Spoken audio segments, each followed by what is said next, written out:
Video de capacitación sobre la norma de reducción de desastres número 2, NRD2. De acuerdo con el informe de riesgo a desastres a nivel mundial de la Universidad de Naciones Unidas, Guatemala es el cuarto país con mayor riesgo a desastres a nivel mundial y ocupa el primer lugar a nivel continental. Esto debido a que en su territorio convergen 3 placas tectónicas, convirtiéndolo así en un país con un alto potencial de amenazas naturales. La norma de reducción de desastres número 2 establece los requisitos mínimos de seguridad que deben observarse en las rutas de evacuación y salidas de emergencia de todas aquellas edificaciones e instalaciones nuevas y existentes a las que tengan acceso terceras personas, como oficinas, clínicas, centros de salud, mercados, iglesias, salones municipales y centros educativos. El objetivo principal de la norma de reducción de desastres número 2, o NRD2 por sus siglas, es proteger la integridad de las personas, estableciendo las especificaciones mínimas que deben observarse en las edificaciones, exceptuando viviendas familiares, áreas abiertas en donde el perímetro no limite la evacuación y unidades de vivienda que tengan salida directa e independiente a la vía pública y no estén constituidos en propiedad horizontal. La NRD2 es una de las 4 normas vigentes que en conjunto se vuelven un solo mecanismo de especificaciones enfocadas en la preservación de la vida, seguridad e integridad de las personas. Dentro de los mandatos de la CONRED, uno de sus principales objetivos es la creación que propicie la reducción de riesgo a desastres. Es por ello que la CONRED ha promovido la utilización de las normas de reducción de desastres conocidas como NRD, y pues actualmente maneja 4 normativas. La norma de reducción de desastres número 1 es una norma de carácter estructural, es utilizada en el diseño de edificaciones de uso público. La NRD3 regula las especificaciones técnicas de los materiales de construcción, y la norma 4, que es la última normativa que CONRED ha promovido, es la norma de requerimientos mínimos a observarse en eventos socioorganizativos. Los responsables de dar cumplimiento a la NRD2 son los propietarios de cada uno de los inmuebles. En caso el inmueble de que se trate se encuentre siendo utilizado legítimamente por una persona distinta del propietario, ambos se considerarán solidariamente responsables para el cumplimiento. ¿Qué aspectos regula la NRD2? Carga de ocupación. Es la capacidad de un área para albergar dentro de sus límites físicos una determinada cantidad de personas. Para su estimación, se debe presumir que todas las partes del edificio están ocupadas al mismo tiempo. La carga de ocupación depende del área, es decir, del espacio físico de un inmueble o una porción del mismo, y del uso o el propósito para el que se utiliza o intenta utilizar el área. Determinación de la carga de ocupación. La carga de ocupación máxima en espacios que carecen de asientos fijos es igual al área en metros cuadrados dividido el factor de carga de ocupación brindado en la tabla 1, que se encuentra en el manual de aplicación de la NRD2, que es correspondido según el uso del espacio. Para varios usos debe utilizarse el factor más crítico. Si el área tiene asientos fijos, es decir, asientos anclados al suelo, la carga de ocupación máxima es igual al número de asientos fijos instalados cuando son butacas, o bien cuando son bancas a la longitud de las mismas dividido 0.45. Nota: la carga de ocupación máxima no excederá la capacidad de las salidas de emergencia ni la carga de diseño del inmueble. Rotulación de carga de ocupación máxima. Cualquier área que tenga una carga de ocupación mayor de 50 personas deberá tener un rótulo indicando la capacidad máxima del área, si la misma es ocupada para usos como restaurantes, aulas, áreas de reuniones o usos similares. Salidas de emergencia. Es un medio continuo y sin obstrucciones de salida que incluye pasillos, pasadizos, callejones de salida, puertas, portones, rampas, escaleras, gradas, etc. Ya determinada la carga de ocupación del inmueble, existen 4 aspectos que deben evaluarse para las salidas de emergencia: la ubicación, la cantidad, el ancho y la distancia a recorrer hacia las salidas de emergencia. Para determinar la cantidad de salidas de emergencia, necesitamos saber el uso específico que va a tener un ambiente. Como por ejemplo, en una oficina, de acuerdo a la tabla 1 que aparece en la normativa, la cantidad mínima para una salida de emergencia es de 29 personas. Cuando se excede esa cantidad de personas, hasta 500 personas se requieren 2 salidas de emergencia. De 501 personas a 1000 personas, como mínimo 3 salidas de emergencia, y de 1000 personas en adelante, como mínimo se requieren 4 salidas de emergencia. El número máximo de salidas de emergencia requeridas para cualquier nivel deberá ser mantenido hasta que se llegue a la salida del edificio, y no se podrá atravesar cocinas ni áreas de almacenamiento. El ancho total de las salidas de emergencia, expresado en centímetros, no será menor a carga de ocupación por 0.76 igual ancho de gradas o rampas. Carga de ocupación por 0.50 igual otras salidas, puertas y corredores. Ninguna salida deberá ser menor a 90 centímetros. El ancho total de las salidas de emergencia deberá ser dividido en partes aproximadamente iguales entre todas las salidas de emergencia. El ancho máximo de las salidas de emergencia requeridas para cualquier nivel deberá ser mantenido para todo el edificio. Ubicación. Cuando se requiera más de una salida de emergencia, al menos 2 de ellas deberán estar separadas por una distancia no menor a la mitad de la distancia de la diagonal del edificio. En plantas con formas no usuales, la diagonal mayor será la distancia mayor a lo largo de la planta. Gradas. La NRD2 establece especificaciones para ancho, escalones, pasamanos y descansos de las escaleras, que deben observarse en cualquier grupo de 2 o más escalones. La huella mínima es de 28 centímetros de ancho y una contrahuella podrá tener de 10 a 18 centímetros. Todas las gradas deberán tener huellas y contrahuellas de iguales longitudes. Las gradas deberán tener descanso superior e inferior. La distancia vertical máxima entre descansos será de 370 centímetros. Los descansos de las gradas deberán tener una longitud medida en la dirección del recorrido no menor de su ancho o 110 centímetros. Los anchos de gradas en centímetros se determinan en función de la carga de ocupación. Cuando sea menor a 50 personas, el ancho mínimo será de 90 centímetros. Y cuando la carga de ocupación sea mayor a 50 personas, el ancho será de 110 centímetros o multiplicando la cantidad de personas por 0.76, el valor mayor.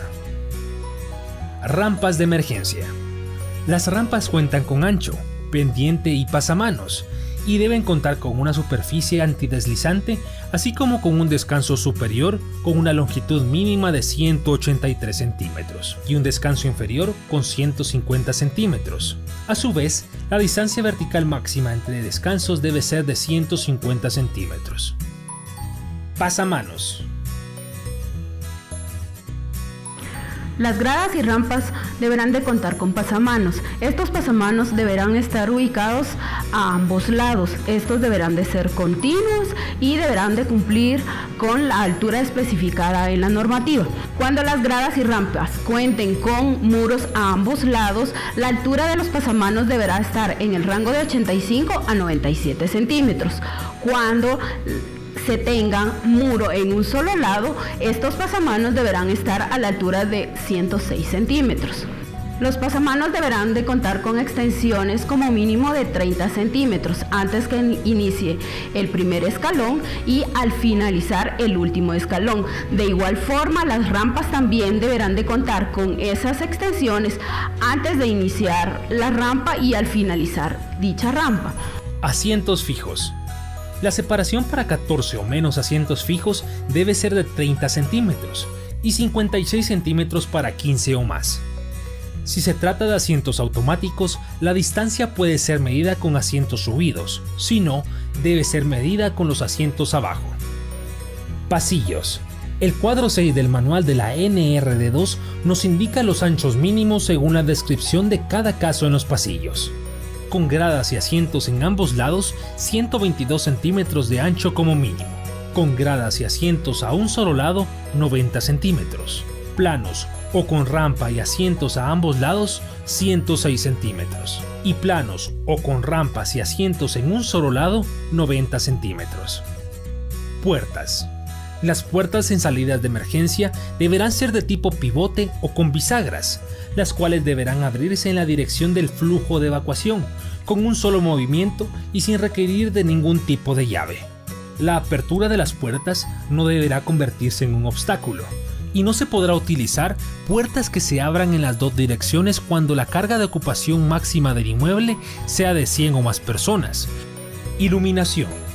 La ruta de evacuación deberá estar iluminada con intensidad mínima de 10.76 lux, medidos a nivel del suelo. Señalización. Una señal está compuesta por una figura geométrica, símbolo o número de ruta, fecha de señalización, logotipo del responsable de la señalización y color. Los materiales que se pueden utilizar para las señalizaciones son metálicos o materiales no combustibles. Nosotros recomendamos que se utilice el material ACM, que es un compuesto de 2 plaquetas de aluminio con neopreno en el centro que ha demostrado tener buena resistencia contra el calor. El grosor que se utiliza normalmente es el de 4 milímetros para el ACM. Se puede utilizar cualquier otro material que no sea metálico o ACM siempre que se compruebe de que posea cierto nivel de resistencia contra el fuego. Materiales como PVC o puramente plásticos no se permiten, pues no tienen un nivel de resistencia adecuado contra el calor. La altura en la que se debe instalar las señalizaciones recomendamos que sea de 1.50 metros, eso no se encuentra en la normativa y es una altura que nosotros manejamos para edificaciones estándar. Me refiero a estándar a edificaciones donde la ruta de evacuación es visible y no se van a manejar materiales que puedan hacer de que las personas tengan que evacuar de forma gateada por el piso o diferentes aspectos. Para esos lugares se puede manejar la altura de la señalización conforme a los requerimientos del lugar. El tamaño de la señalización va a depender de las distancias de visualización. Para distancias de entre 5 a 10 metros se manejan tamaños de 11.2 centímetros por 11.2 centímetros hasta 22.4 centímetros por 22.4 centímetros. Las señalizaciones en rutas de evacuación son cuadradas, no se permiten señalizaciones de formas rectangulares ni que incluyan textos dentro de la misma. Los colores, se utilizan los colores aprobados por la normativa, que son verde para rutas de evacuación, rojo para señalización de extintores o redes húmedas, o azul para señalizaciones de aviso, por ejemplo cargas de ocupación o lugares de uso específico. La señalización deberá anclarse a las paredes por medio de tornillos expansivos o pernos. En el caso de instalarse en paredes divisorias o paredes con material que esté construido con materiales combustibles, deberá protegerse tanto la señalización como la pared contra el fuego. Podrán utilizarse señalizaciones temporales siempre y cuando estén puestas con pedestal y dependiendo el lugar y la edificación en donde se va a utilizar y para el evento que se vaya a utilizar. La señalización será obligatoria siempre que se cuente con más de 2 rutas de evacuación. Debe colocarse en todo el trayecto de la ruta de evacuación que se tenga establecida y podrá evitar colocarse siempre y cuando solo se cuente con una sola ruta de evacuación y la salida sea evidente. La carga de ocupación debe rotularse si es mayor a 50 personas, y dicha rotulación está compuesta por una base rectangular, interior color azul con margen blanco, tipografía Impact, el número de expediente asignado por Conred y el logotipo del responsable de la señalización. Señales básicas. Estas son algunas de las señales contenidas en la NRD2. El listado completo de señales se encuentra detallado en el Acuerdo 04-2011. Señalización de salida de emergencia. Señalización de vía de evacuación. Señalización de zona segura. Punto de reunión. Señalización de empujar para abrir. Señalización de no use el ascensor en caso de emergencia. Señalización de red húmeda. Señalización de alarma contra incendios. Señalización de no corra por las escaleras. Señalización sobre no obstruir pasillos. Señalización sobre vías sin salida y señalización sobre la locación del extintor. Identificación de colores. Codificación internacional de colores para rotulación de emergencias. Rojo significa paro, prohibición y material, equipo y sistemas para combate de incendios. Amarillo, cuyo significado es advertencia de peligro, delimitación de áreas y advertencia de peligro por radiaciones ionizantes. Verde significa condición segura, y el color azul, cuyo significado es de obligación e información. Para descargar la normativa NRD2 y las otras normas vigentes, ingresa a www.conred.gov.gt/normas y procedimientos. Si tienes alguna duda o comentario, puedes escribirnos a nuestro correo normasyprocedimientos@conred.org.gt o llámanos al teléfono 2324-0800 extensión 1008. Video de capacitación sobre la norma de reducción de desastres número 2, NRD2. Coordinadora Nacional para la Reducción de Desastres, CONRED. Prevenir para vivir.